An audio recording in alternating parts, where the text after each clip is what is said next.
నమస్కారం. నా మనసులోని కొన్ని భావాల్ని మీతో పంచుకోవాలని నా ఈ ప్రయత్నం. కొన్ని సత్యాలు కాలాన్ని బట్టి మారిపోవు. అవి ఎప్పటికీ అలాగే ఉంటాయి. వాటిలోని విలువలు, ప్రమాణాలు శతాబ్దాలు గడిచినా, యుగాలు గడిచినా మారిపోక సమాజానికి మార్గదర్శకంగా, ఉపయోగకరంగా ఉంటాయి. అటువంటి సత్యాలని శతాబ్దాల క్రితం మన తెలుగు సాహితీవేత్తలు శతకాలుగా రూపొందించి మనకి అందించారు. ఇలాంటివే దాదాపు 300 సంవత్సరాల క్రితం క్రీస్తు శకం 13వ శతాబ్దంలో, అంటే 1220వ సంవత్సరం నుంచి 1280వ సంవత్సరం వరకు జీవించి ఉన్న ఒక మహాకవి, సాహితీవేత్త, రాజనీతిజ్ఞుడు, స్వయాన రాజు అయినటువంటి బద్దెన భూపాలుడు, ఆయనని భద్రభూపాలుడు అని కూడా పిలిచేవారు. ఆయన మనకి సుమతీ శతకం అన్న పేరున 108 పద్యాలు రచించి మనకి అందించారు. ఆ సుమతీ శతకంలోని పద్యాలు 300 సంవత్సరాల క్రితం రాసినప్పటికీ ఈనాటికి అవి ఎంతో ప్రఖ్యాతి పొంది మనందరికీ అందుబాటులో ఉన్నాయి. ఈ బద్దెన భూపాలుడు రాసిన సుమతీ శతకం ఆనాడు ప్రాచుర్యంలో ఉన్నటువంటి పాలకురికి సోమనాథుడు రాసిన వృషాధిప శతకం, వయాతక్కుల అన్నమయ్య రాసిన సర్వేశ్వర శతకం వీటితో సమానంగా ప్రాచుర్యం పొంది తెలుగు సాహిత్యంలో మొట్టమొదటగా వచ్చిన శతకాలలో ఒకటిగా పేరు పొందింది. అంత ప్రాచీనమైంది, ప్రాముఖ్యమైంది. ఈ శతకాలన్నీ కూడా ప్రజలకి ఉపయోగపడేటువంటి నిజాలను చాలా సులభంగా, సులువైన పదాలలో తెలియచెప్పేవి.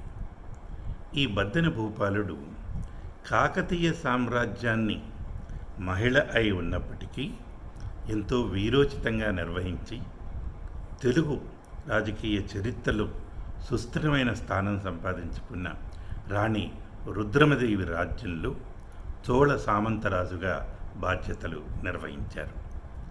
ఈ బద్దెన భూపాలుడికి కమలాసనుడు, కవిబ్రహ్మ అనే బిరుదులుండేవి. ఈయన రాసిన ఈ సుమతీ శతకంలో ఒక పద్యాన్ని మనం ఉదహరిస్తే ఎంత చక్కగా మన సమాజానికి పనికొచ్చే విషయాలు చెప్పారో తెలుస్తుంది. ఆ పద్యం ఎలా ఉంటుంది అంటే, మాటకు ప్రాణం సత్యం,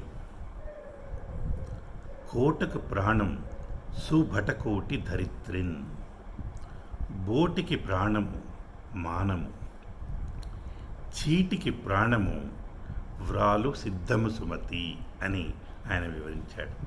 దీని అర్థం ఏమిటి అంటే, మనం మాట్లాడే మాటకి విలువ దాంట్లో ఉన్న సత్యాన్ని బట్టి. మనం మాట్లాడింది నిజమైతే మాట్లాడిన మాటకు, మాట చెప్పిన మనిషికి విలువ ఉంటుంది, విలువ పెరుగుతుంది. కాని పక్షంలో అది తాత్కాలికంగా మనుషుల్ని ఆకర్షించి 10 మందిని కూడగట్టినప్పటికీ కొంతకాలం తర్వాత అది నిజం కాదని, కేవలం కల్పనని తెలిస్తే ఆ మాటని దూరం పెడతారు, చెప్పిన మనిషిని అసహించుకునే ప్రమాదం ఉంది. ఈ సత్యాన్ని ఆనాడు బద్దెన భూపాలుడు అంత వివరంగా చెప్పాడు. అలాగే కోటకు ప్రాణము సుభటకోటి అంటే భటులే కోటకి ప్రాణమని. ఆనాడు ఉన్న కోటని రక్షించడానికి, రాజ్యాన్ని రక్షించడానికి భటులే ప్రాణాధారం. ఈనాడు కూడా అది సత్యమే. అత్యంత శాస్త్రీయ ఆధునిక సాంకేతిక పరిజ్ఞానం మన చేతికొచ్చి అత్యంత ఆధునిక పరికరాలు, ఆయుధాలు మన అందుబాటులో ఉన్నప్పటికీ వాటిని ఉపయోగించుకోవటానికి మళ్ళీ మానవ వనరులే అవసరమవుతాయి. ఆ మానవ వనరులని మనం భటులని పిలుచుకోవచ్చు. వాళ్ళు శాస్త్రవేత్తలు కావచ్చు, పరిశోధకులు కావచ్చు, వాటిని ఉపయోగించేటువంటి వ్యక్తులు కావచ్చు. వీళ్ళందరూ సరిగా పనిచేసినప్పుడు, నిజాయితీగా ఉన్నప్పుడే మనకి రక్షణ. వారు రక్షించినప్పుడే మన దేశాలు రక్షణగా ఉండి, జాగ్రత్తగా ఉండి, ప్రపంచం సుస్థిరంగా ఉంటుంది. అలాగే బోటికి ప్రాణము మానము. బోటి అంటే పడతి, స్త్రీ. స్త్రీ పవిత్రంగా ఉంటే ఆమెకి గౌరవం పెరుగుతుంది, ఆమె కుటుంబానికి గౌరవం పెరుగుతుంది, అలాగే ఆ సమాజానికి గౌరవం పెరుగుతుంది. ఆమె పవిత్రంగా ఉండటం ఆమె శీలాన్ని బట్టి. శీలం జాగ్రత్తగా ఉండి ఉన్న స్త్రీని మనం గౌరవిస్తాం. ఆ గౌరవం కుటుంబానికి, సమాజానికి దక్కుతుంది. అలాగే ఒక తెల్ల కాగితానికి విలువ దాని మీద రాసిన అక్షరాలకి, ఆ అక్షరాలు ఎవరికి చెందుతాయో వారి సంతకాన్ని బట్టి ఆ కాగితానికి విలువ పెరుగుతుంది. అదే లేనప్పుడు ఆ కాగితాన్ని చిత్తు కాగితం అని మనం చెత్తబుట్టలో పడేస్తాం. కాగితానికి విలువ ఎంతగా పెరుగుతుంది అంటే 300 సంవత్సరాల క్రితం బద్దెన భూపాలుడు రాసినటువంటి సుమతీ శతకానికి సంబంధించిన కాగితాలు, పద్యాలు ఈనాటికి మనం జాగ్రత్తగా దాచుకుని ఈ తరం వాళ్ళకి, ముందు తరం వాళ్ళకి అందజేస్తున్నాం. అది సంతకం విలువ. వ్రాలు అంటే సంతకం, దాని విలువ. ఇలాగా చిన్ని చిన్ని మాటల్లో ఎంతో విలువైన సత్యాల్ని తెలియచెప్పిన ఘనుడు, రాజనీతిజ్ఞుడు, సేవాతత్పరుడు బద్దెన భూపాలుడు. ఈయన తన సుదీర్ఘమైన రాజకీయ అనుభవంతో నీతి శాస్త్ర ముక్తావళి అనే ఇంకో ఖండిక కూడా రాశారు. దీంట్లో రాజనీతి ఎలా ఉండాలి, ఎలా అవలంబించాలి అనే సత్యాలను చిన్ని చిన్ని పదాలలో తెలియచెప్పారు. వీటితో పాటు క్రీస్తు శకం 1వ శతాబ్దంలో జీవించిన, ఉజ్జయిన్లో ఉన్నటువంటి, ప్రపంచవ్యాప్తంగా పేరు పొందిన సంస్కృత మహాకవి భర్తృహరి చెప్పినటువంటి సుభాషితాలను తెలుగు చేసి మనందరికీ అందించారు. భర్తృహరి ప్రత్యేకంగా నిత్య జీవితానికి, శృంగార జీవితానికి, వైరాగ్య జీవితానికి చెందినటువంటి పద్యాలను మానవ జాతికి అందించారు. ఆయన క్రీస్తు శకం 570వ సంవత్సరం నుంచి 650వ సంవత్సరం వరకు జీవించారని చరిత్రకారులు చెప్తారు.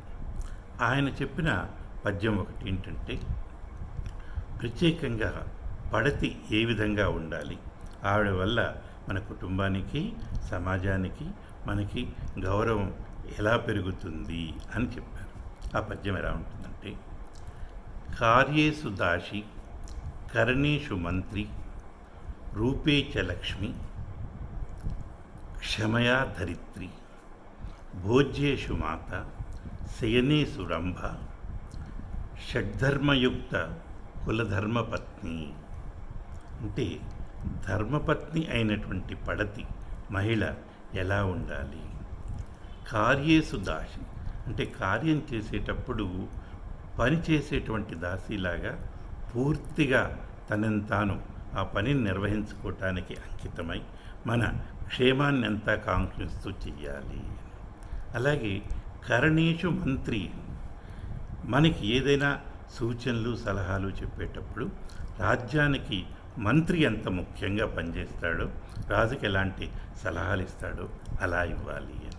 అలాగే రూపేచ లక్ష్మి, ఇంట్లో భర్తకు, పెద్దలకు, పిల్లలకు కనిపించేటప్పుడు లక్ష్మీదేవిలా అలంకరించుకొని అందరినీ అలరించేటట్టుగా ఉండాలి. దీంతోపాటు భోజ్యేషు మాత అంటే పిల్లలకు, భర్తకు, తల్లిదండ్రులకు, చుట్టాలకు అన్నం పెట్టేటప్పుడు తల్లిలాగా ఆదరించి కనుక్కొని పెట్టాలి. క్షమయా ధరిత్రి అంటే భూమికున్నంతటి ఓర్పు ఉండాలి. అంటే అన్నీ భరించటానికి కాదు, సహనం. దేనికి తొందరపడక అన్నిటినీ అర్థం చేసుకుని అందరినీ ఆదరించాలి. ఇలా 6 గుణాలు కలిగినటువంటి యువతి కులధర్మ పత్ని. ఈ పత్నీదేవి వల్ల మన కులానికి, సమాజానికి, ప్రపంచానికి విలువ పెరుగుతుందని భర్తృహరి సంస్కృతంలో చెప్తే దాన్ని తిరిగించి చెప్పినవాడు బద్దెన భూపాలుడు. దీంతో పాటు మరొక చిన్ని పద్యం కూడా ఉంది. అది ఎన్ని సత్యాలని చెబుతుందంటే, తివిరి ఇసుమున తైలంబు తీయవచ్చు అంటే ఎంతైనా ప్రయత్నం చేసి ఇసుక నుంచి నూనెని తీసుకోవచ్చు. తివిరి ఇసుమున తైలంబు తీయవచ్చు, చేరి కుందేటి కొమ్ము సాధించవచ్చు. మనకి తెలిసి కుందేలుకి పొడుగ్గా చెవులుంటాయి కానీ కొమ్ము ఉండదు. అయినప్పటికీ మనం ప్రయత్నిస్తే దాని కొమ్మును కూడా పట్టుకోవచ్చు. అలాగే ప్రయత్నిస్తే అంటే ఈనాడు ఎడారి ఇసుక ఉన్న దేశాల్లో కూడా మన శాస్త్రజ్ఞులు భూమిని తవ్వి నీళ్లు తీసుకొస్తున్నారు. అలాగే ఆయన చెప్పింది తివిరి మృగతృష్ణ నీరు సాధించవచ్చు అని. మృగతృష్ణ అంటే ఎండమావి, నీళ్లు ఉన్నట్టు కనబడతాయి కానీ ఉండవు. అక్కడ కూడా నీళ్లు తీసుకోవచ్చు. అంటే భూమిని బాగా లోతుగా తవ్వితే మనకి నీళ్లు దొరికేటువంటి అవకాశం ఉంది. కానీ ఇవన్నీ చేయొచ్చు, ఈ అసాధ్యమైన పనులన్నీ సాధ్యం చేసుకోవచ్చు. చెయ్యలేనిదల్లా ఒకటే ఉంది, మూర్ఖుని మనసు రంజింపరాదు. అంటే తనకి తెలియకపోయినా తెలుసునని అహంకరించేవాడికి, ఆ మూర్ఖుడికి మనం చెప్పలేము. తెలియని వాడికి చెప్పచ్చు, తెలిసిన వాడికి మనం చెప్పక్కర్లేదు. తెలిసి నాకు తెలియదని ఒప్పుకోక నాకు తెలిసిన అహంకరించే మూర్ఖుడికి మనం చెప్పలేము. ఇలాంటి సత్యాలను మనకి తెలిగించి అందించిన వాడు బద్దెన భూపాలుడు, కవిబ్రహ్మ. ఈ సత్యాలను మనం అర్థం చేసుకుంటే, మనం జీవితానికి అన్వయించుకుంటే, మనం ఇంకోరికి చెప్పే ముందు ఈ సత్యాలను అర్థం చేసుకొని మన మాటల్లో సత్యాన్ని అట్టిపెట్టి మనకి ఉపయోగపడినప్పుడు మన ద్వారా మనం 10 మందికి ఆనందాన్ని కలగజేయచ్చు. ఈ ఆనందాన్ని అందుకునే ప్రయత్నం చేద్దామని మీకు తెలియజేస్తూ, ఇది ఈనాటి భావన. మరొక భావంతో మరో రోజు కలుసుకుందాం. అంతవరకు సెలవు. నమస్కారం.